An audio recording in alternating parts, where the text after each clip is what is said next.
je suis Adva Grundmann et je suis une des fondatrices de Fertiline. Bonjour, je suis Virginie Terrier et je suis la seconde fondatrice de Fertiline.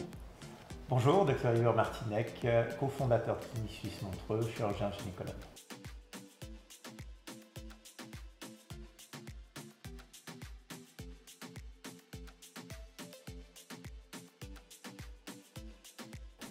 Alors, une des premières choses, c'est déjà, comme vous le dites bien, en couple. C'est-à-dire qu'une infertilité, c'est deux personnes. Même si on va trouver une pathologie chez la femme ou chez l'homme, la fertilité, un enfant se conçoit à deux. Et donc c'est très important d'aller de l'avant en couple et de consulter en couple. De se soutenir en fait, vraiment d'avoir un soutien important dans le cadre du couple, mais aussi d'aller chercher un petit peu tous les facteurs d'infertilité. C'est vrai qu'il y a les facteurs qui sont des facteurs médicaux. Voilà, peut-être que ça, absolument. Ouais. Vous pouvez en parler. Donc, on sait qu'il y a 50% des infertilités, ça dépend évidemment des chiffres qui sont aussi du côté masculin. On est souvent orienté du côté de la femme. Et c'est vrai que je vois souvent si une femme vient toute seule, souvent c'est plus lourd un petit peu à porter. Et puis on a l'impression, voilà, ça vient que de moi. Et effectivement, tant du point de vue émotionnel, psychologique, que dans le bilan. Le bilan, c'est clair, l'homme il y a les investigations à faire de ce côté-là, les problématiques à régler, donc c'est d'avoir en fait les deux ensemble. C'est vraiment d'avoir l'union. Et puis que surtout, il y ait l'adhésion chacun entre eux, ça veut dire il faut que chacun comprenne les problématiques de l'autre. Aussi peut-être d'avoir une vision grand angle de l'infertilité, parce que souvent on a une vision qui est très focalisée sur les organes reproducteurs, l'hormonologie, le spermogramme, et on oublie un petit peu cette vision large spectre où finalement le couple doit être pris dans son intégralité avec tous les facteurs, que ce soit les facteurs médicaux, les facteurs du mode de vie, les facteurs alimentaires, et je pense que ça c'est vraiment un élément clé dans la réussite de la prise en charge d'une situation d'infertilité.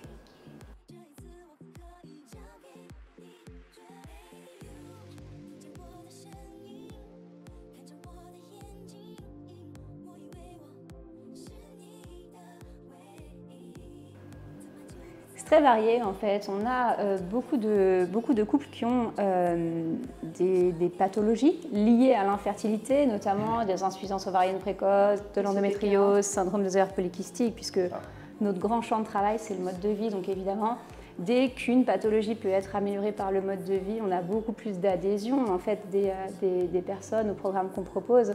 Après, on peut avoir n'importe quel type de situation, les infertilités inexpliquées, les défauts du spermogramme. Je pense que vous aussi, vous avez Alors, je reviens aussi sur le mode de vie, parce que c'est vrai que souvent, si on prend par exemple rien que le syndrome des ovaires polykystiques, on sait que c'est une maladie qui est métabolique, donc qui est multifactorielle. Donc effectivement, si on se concentre que sur le côté médical, on va dire il y a telles ou telles hormones qui sont perturbées et puis il faut les équilibrer.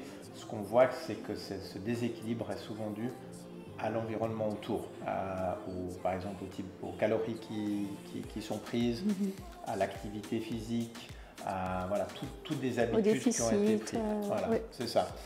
Donc on peut aller très profond d'abord du côté médical, mais si on n'a pas analysé le contexte global dans lequel se trouve le couple, moi ce serait ce message-là que j'aurais envie de passer.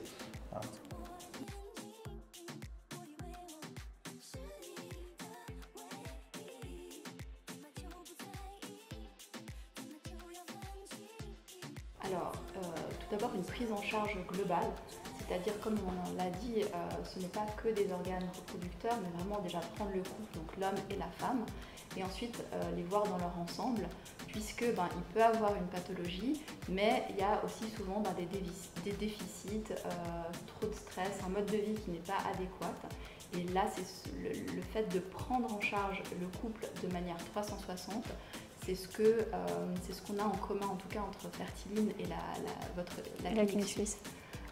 De vraiment voir le couple au niveau 360. Et puis par rapport aux besoins des couples, je crois que le plus gros besoin des couples aujourd'hui, c'est d'être accompagnés de la bonne façon, de réinvestir aussi cette fertilité, parce que finalement, quand toute la démarche est prise en charge sur le plan médical, le couple ne trouve plus parfois sa place, ils ont l'impression de ne plus être eux-mêmes investis dans leur projet. Et c'est important pour eux de réinvestir ce projet d'une certaine manière, de remettre des choses en place pour que ce projet avance et de trouver le plus rapidement possible les bons acteurs qui vont pouvoir les aider, qui vont pouvoir les accompagner. Je crois que c'est ce dont les couples ont besoin, c'est d'être accompagnés de la meilleure façon possible et de pouvoir être eux-mêmes acteurs de leur parcours d'infertilité. Ouais, c'est tout à fait juste. Donc la consultation médicale, elle a le temps qu'elle a, qui a sa limite. Et puis effectivement, souvent ce qui peut arriver, c'est que le couple, ils ont compris, ils sont motivés. Puis après en sortant, tout d'un coup, mais qu'est-ce qu'il a dit, comment est-ce que c'est? Et puis d'avoir cet accompagnement qui est plus long. Bon, clairement, on augmente les chances de réussite aussi, je pense, simplement par l'accompagnement, ne serait-ce du côté émotionnel, mais aussi peut-être de la façon de la compréhension. Il y a toujours un peu le syndrome de la blouse blanche, quand les gens arrivent, puis tout d'un coup, oh mince, j'ai pas eu cette question, il n'y a pas eu le reste. Puis après, si c'est des infertilités qui sont beaucoup plus longues, après il y a le doute, il y a le découragement. Et puis ce qui est aussi très intéressant, c'est que tout d'un coup, je pense que aussi avec Fertiline, c'est d'apprendre un peu de développement personnel là-dedans, mais le fait de lâcher prise, quand il y a un lâcher prise, même son développement, je le vois sur les années, du moment où tout d'un coup, c'est surtout pour les infertilités inexpliquées, du moment où on a relâché, tout d'un coup, boum, il y a une grossesse. Oui. Et je crois que si on veut résumer vraiment ce dont les couples ont besoin, c'est comprendre, résoudre et puis aussi reprendre confiance en fait pour pouvoir avancer. C'est ça. En fait, l'idée, c'est qu'ils puissent en fait être acteurs de leur parcours en lâchant prise à la fois. Donc en fait, le fait de pouvoir comprendre ce qu'ils doivent faire, comment avancer, permettre de contrôler ce qui peut être contrôlé et de ne plus contrôler en fait ce qui ne peut pas l'être. Voilà.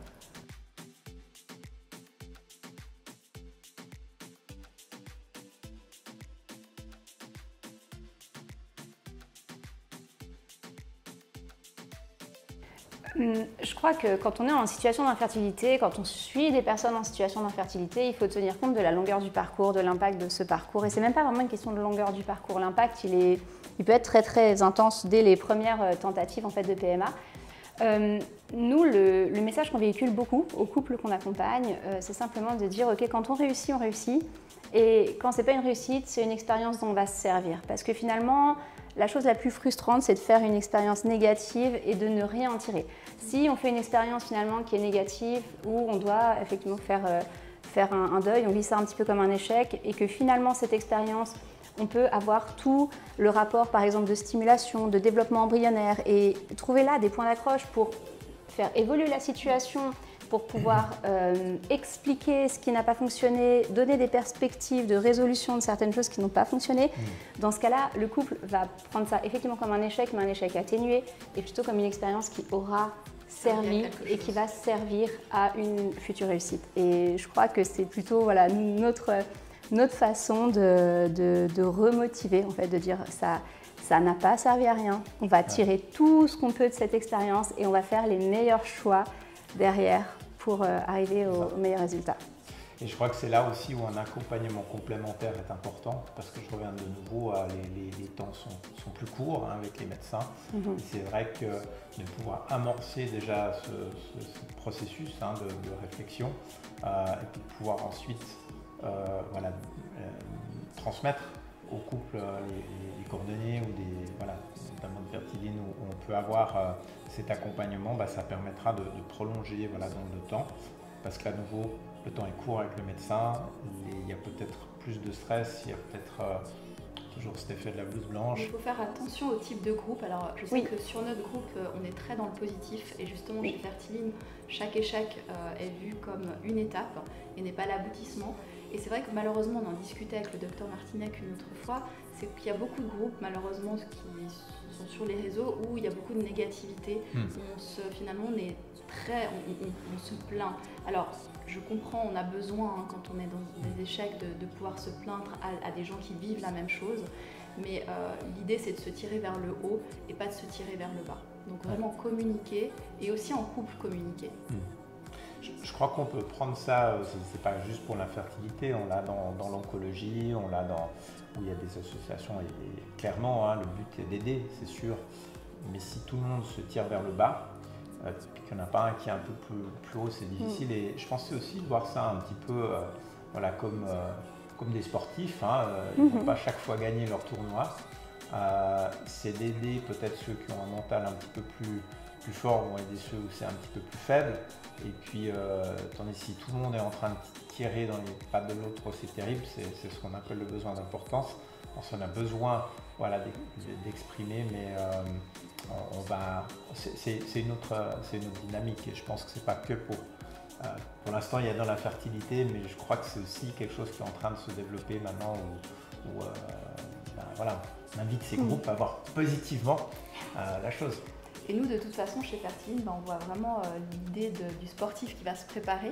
C'est pour ça que je me permets de rebondir, c'est que pour nous, quand on est face à une infertilité, quand on se prépare pour un parcours de PMA, c'est comme un sportif, on ne se mettrait pas sur la ligne de départ sans travailler sa nutrition, la gestion de son stress, son mindset. Ouais. Et en fait, c'est exactement la même chose et de pouvoir en fait se préparer et se préparer aussi pour un voyage qui est la conception d'un enfant. Et se reconditionner à réussir aussi. Ouais.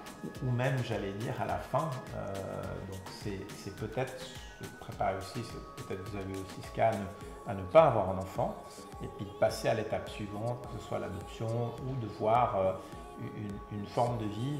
Des fois, il y a des gens, on sera deux, on va vraiment profiter, on va voyager, puis pouf, le mindset a changé. Et ça, c'est aussi intéressant de voir les cas où vraiment qui sont tellement limites, où c'est plus possible. Donc, je sais pas, je pense que vous avez... On a assez... Ce que vous faites à la fin, quand il y a... On essaie de trouver des solutions. On essaie souvent et toujours de trouver des solutions et on a vu quand même, il y a des personnes qui sont maintenant depuis un peu plus de 2 ans même dans nos programmes et qui n'ont jamais lâché, qui ont réussi au bout de pas mal de temps. On n'a pas eu jusque-là de couple qui est parti sur une adoption ou autre. Je pense que les seules personnes qui ont lâché, c'est vraiment parce qu'ils ne sentaient pas le courage de continuer en fait dans cet effort. Parce que quand on doit changer son mode de vie, quand on doit changer sa nutrition, ça prend au minimum 3 mois, mais ça peut prendre 6 mois et dans certaines situations, c'est 1 an et demi. Donc il y a certaines personnes qui font des pauses aussi, qui lâchent de façon transitoire et puis qui pendant 6 mois lâchent et puis vont revenir, se remotivent, regagnent. Et c'est vrai que cet aspect deuil de l'enfant, on l'a assez peu traité parce qu'on a été assez peu confrontés. Vous êtes bon. Peut-être que les gens abandonnent tout simplement le programme et vont ailleurs, je sais pas. Peut-être, c'est possible.